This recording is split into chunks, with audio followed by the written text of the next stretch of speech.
Okay, so if you happened to watch my last video, which was me sculpting a deer, I'm pretty sure you did not watch it though, because there's about 30 views and all 30 of those views were me.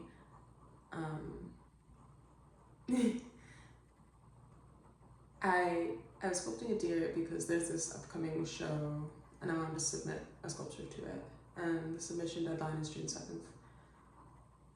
Long story short, I hate the deer. I realize that you really need to see the animal in front of you, and I don't have a deer, so I can't, there's nothing for me to see. I was going based off of pictures and I was having a tough time with it and it was frustrating. So I had the grand idea to do pears. So I've got one of these pears. It's a beautiful pear. I have this pear. I have this pear, which I really like too. It has this cool stem that curves and it has a bruise on it, but I don't care. And then I have this one, which I think is really beautiful too. They're all so different, the pears. I mean, in color and the way that they feel. Yeah, because this one has a bit of a gritty texture to it, and this one is more so smooth, as well as this one. So I've got 3 pears. And my idea is that I could submit up to 3 things. My pear fell over. I could submit up to 3 sculptures to this show, and so I'm going to submit the 3 pears, and what I'll do is I'll have 2 pears together, like let's say, because these 2 kind of look like they belong together. These 2 will be together on a pedestal, and I'll title it A Perfect Pear, but not spelt as in the fruit pear, spelt more so as like a couple pear. So a perfect pear. And then I will have this one sitting by itself, and it will also be called A Perfect Pear, but pear as in the fruit. And the idea with this is that you're fine as you are, whether you're with somebody or not, you're still a perfect pair, if that makes sense. You don't need another person to like validate anything. If you watch this, let me know what you think of those titles and if this makes sense to you or if you relate to it at all. Because I do relate to this. I oftentimes struggle with the thought of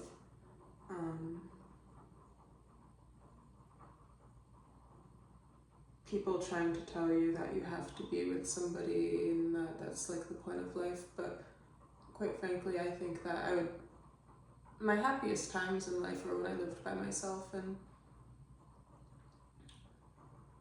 I think that no matter what you choose, it's fine. It really doesn't matter in the end, and you create your own reality in this way. So what one person says is best for you may not be best for you, and there's no universal way to live. I think that obviously like the moral goods and bads, the obvious things, like, you know, don't end lives of your own species, and don't steal, and you know, those kinds of things. Don't intentionally hurt people. I think we can all agree upon those things. But if somebody's trying to tell you, oh, like for example, oh, in order to live a just and fulfilled life, you have to wear the color purple every single day. This is just a made up example, but it just sounds ridiculous, doesn't it? And then you can apply that to anything, and it really doesn't matter. I believe that you shape your own reality and you kind of create these rules for yourself. And I don't think that, at least to me, I think that it really doesn't matter whether you choose to be with somebody or not, because you're living your life through your own vision.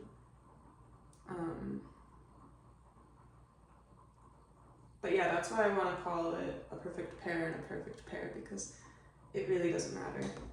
And I actually like pears. I think that pears are a kind of underrated fruit. I think that pears are an underrated fruit. Oh god, my arm looks fat.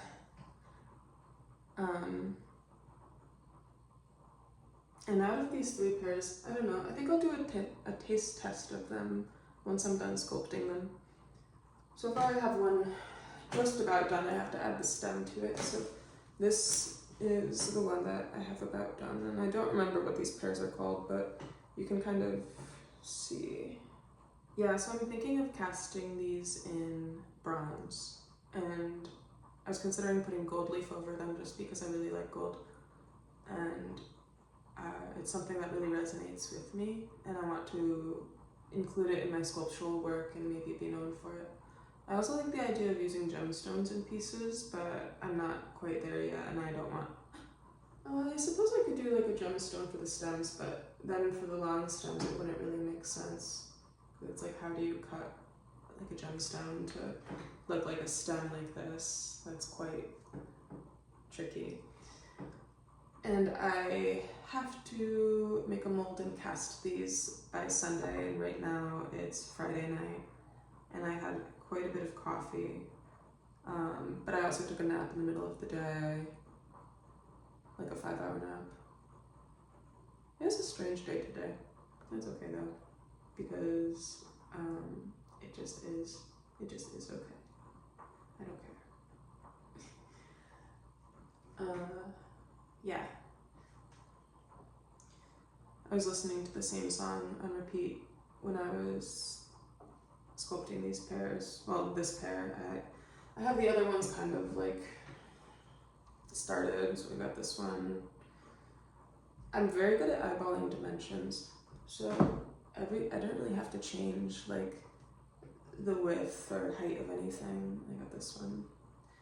So I have them started at least, and I'll probably do more work on them tomorrow. Or, I don't know, I did have like a whole cup of coffee, so we'll see how late I stay up. I actually really don't like coffee. I don't like the taste of coffee.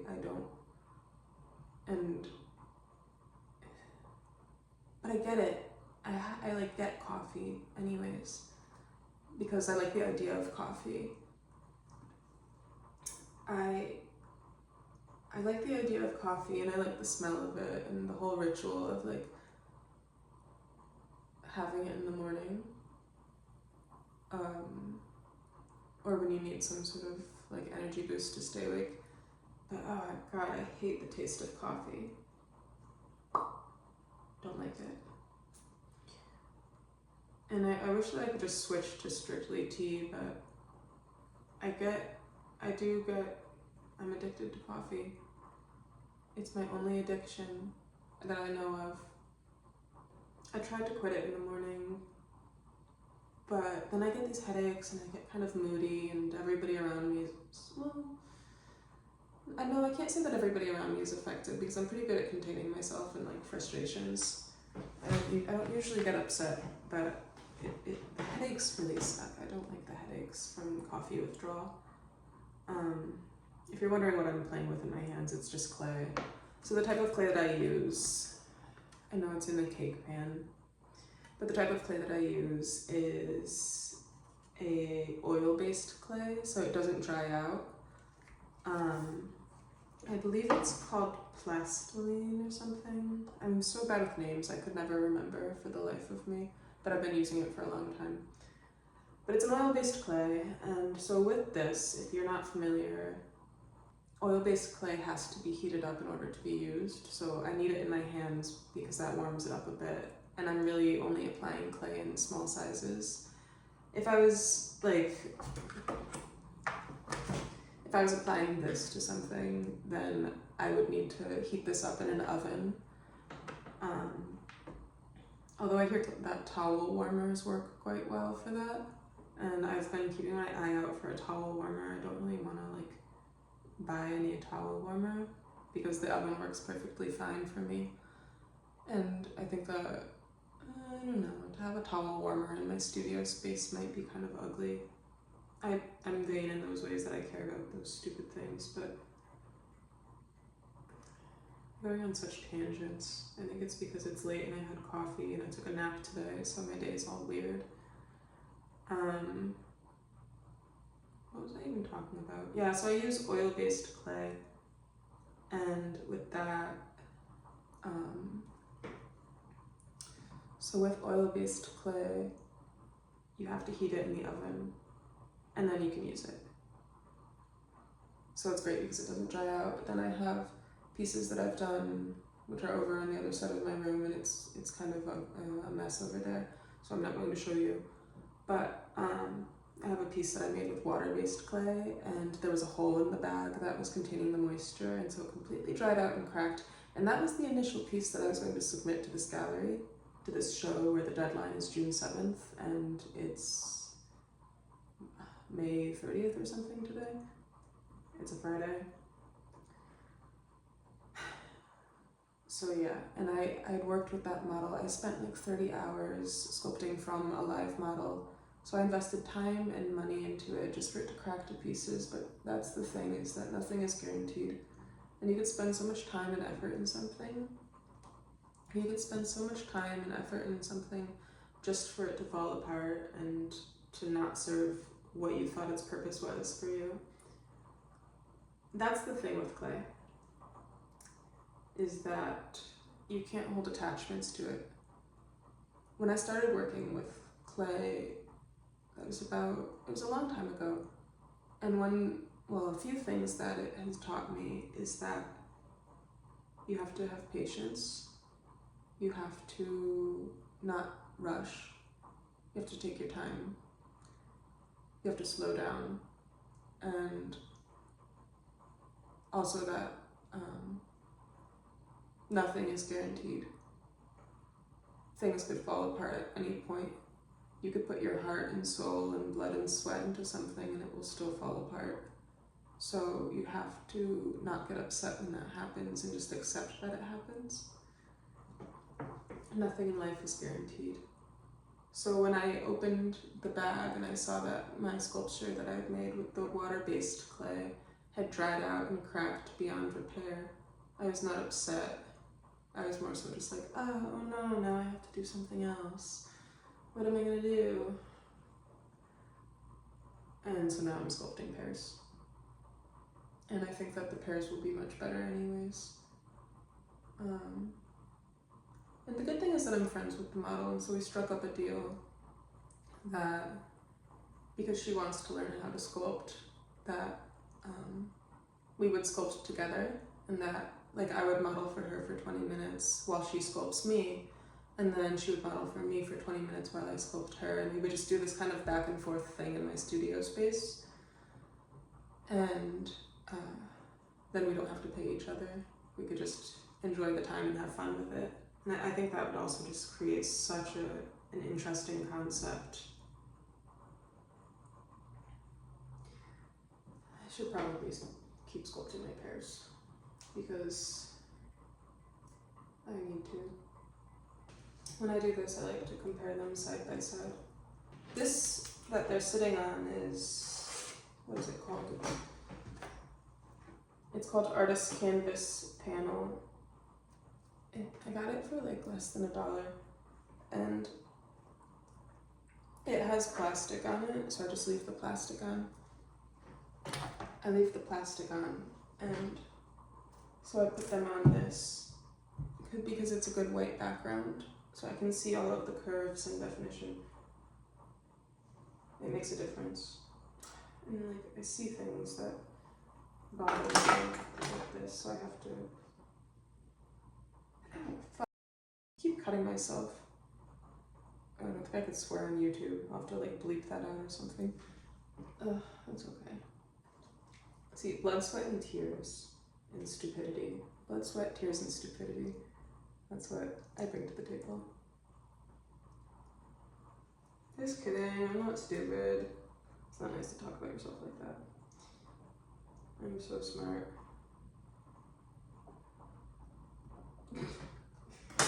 So I'm using a paintbrush to do this, and something that my first instructor actually in ceramics taught me is that anything can be used as a tool in regards to ceramics or clay work, whatever.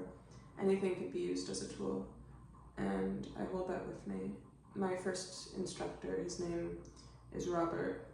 If you do anything with clay, consider that anything can be used as a tool. But some things probably shouldn't be used as tools even if they can be used, like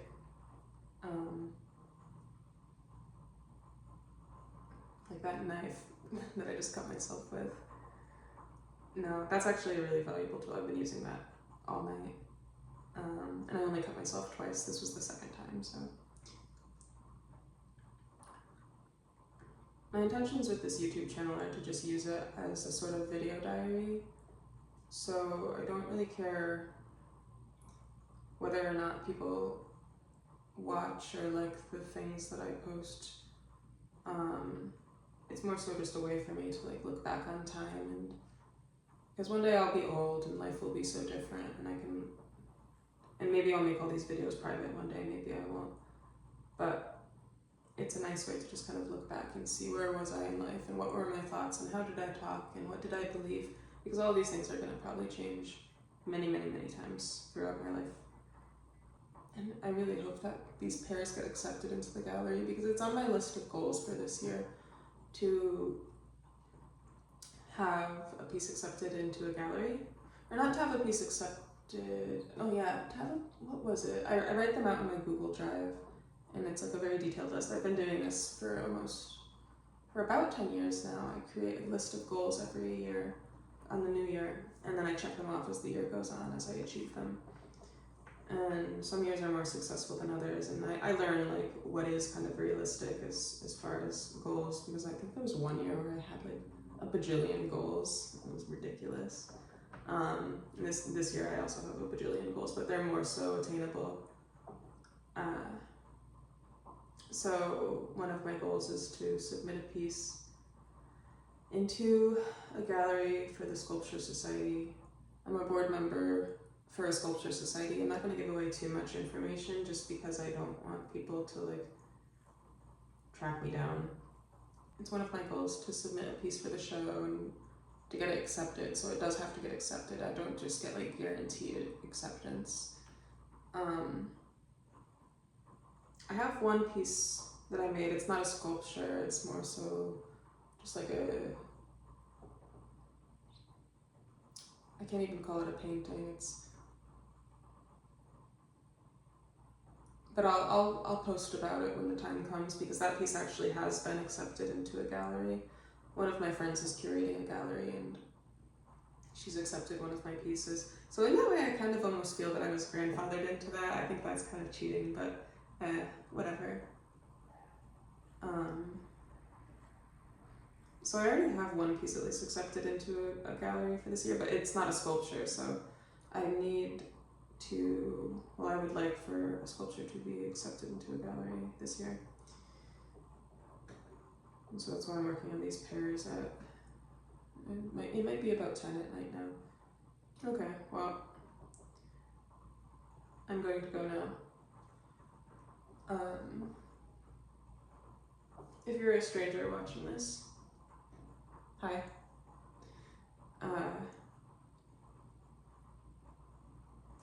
And if you're me watching this, also hi.